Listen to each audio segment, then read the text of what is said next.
Hello everyone, আজকের ভিডিওতে দেখাবো বর্তমান সময়ে সাধারণ মধ্যবিত্ত মানুষদের হেলথ ইন্স্যুরেন্স নেওয়াটা কতটা গুরুত্বপূর্ণ। বর্তমানে চিকিৎসার খরচ যেমন বেড়ে চলেছে, তার পাশাপাশি রোগের সংখ্যাও বৃদ্ধি পাচ্ছে। কারণ আমাদের দৈনন্দিন জীবনে ওয়েদার যেভাবে চেঞ্জ হচ্ছে এবং যেভাবে আমরা ভেজাল খাবারকে অ্যাডপ্ট করে নিয়েছি, তার ফলে রোগ এবং রোগীর সংখ্যা ক্রমশ বৃদ্ধি পাচ্ছে। এর ফলে বর্তমান সময়ে এমন একটিও ফ্যামিলি হয়তো পাওয়া যাবে না যে ফ্যামিলিতে রোগ বা রোগী চিহ্ন পাওয়া যায় না। তো আসুন ডেটার সাহায্যে দেখাই বর্তমান সময়ে রোগীর সংখ্যা বা রোগের কত % হারে বাড়ছে। বর্তমানে যদি ডায়াবেটিস অর্থাৎ সুগার রোগের ডেটা দেখা হয়, 2012 সালে 6 কোটি মানুষের এই রোগ ছিল। 2017 আস্তে আস্তে প্রায় 7 কোটি লোকের হয়ে গেছে এবং 2021-এ 7.5 কোটি লোকের সুগার ছিল। কিন্তু 2024-25-এ নাম্বারটা বেড়ে অ্যাপ্রক্সিমেট এই 10 কোটি থেকে 21 কোটি লোকের পর্যন্ত সুগার হতে পারে এমন নাম্বার ডেটা দিচ্ছে।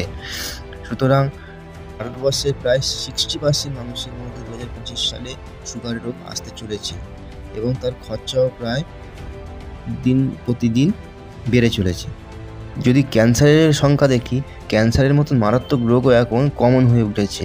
2023 সালে যেমন বাড়ছে, 25 সালে এই সংখ্যা আরও বৃদ্ধি পাবে। 2022 সালে প্রায় 14.1 লক্ষ নতুন ক্যান্সার ধরা পড়েছে এবং 9.1 লক্ষ মৃত্যুর ঘটনা ঘটেছে। 2025 সালে প্রায় 1.57 মিলিয়নে পৌঁছাবে বলেই অনুমান করা হচ্ছে।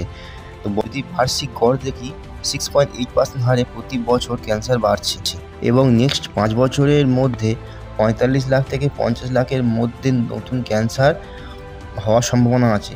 এটা বাচ্চা বড় সবারই হতে পারে।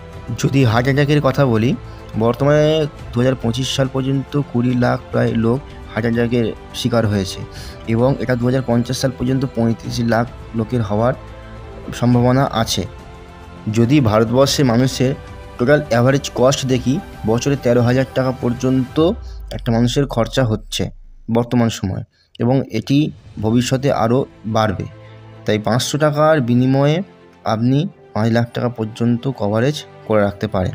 যদি কোনো ব্যক্তি 500 টাকা করে প্রতি মাসে প্রিমিয়াম দেন, তাহলে তার 1 বছরে প্রিমিয়াম দাঁড়ায় 6,000 টাকা এবং তিনি যদি 40 বছর বেঁচে থাকেন, 40 বছর যদি তিনি প্রিমিয়াম দেন, তাহলে তার মোট প্রিমিয়াম হবে 2,40,000 টাকা।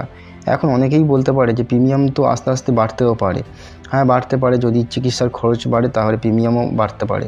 তো আপনি সারা জীবন 2,40,000 বাড়িয়ে 3 লাখ করুন, 4 লাখই ধরুন। 4 লাখ টাকা যে প্রিমিয়াম দিয়ে আপনি প্রতি বছরই 5 লাখ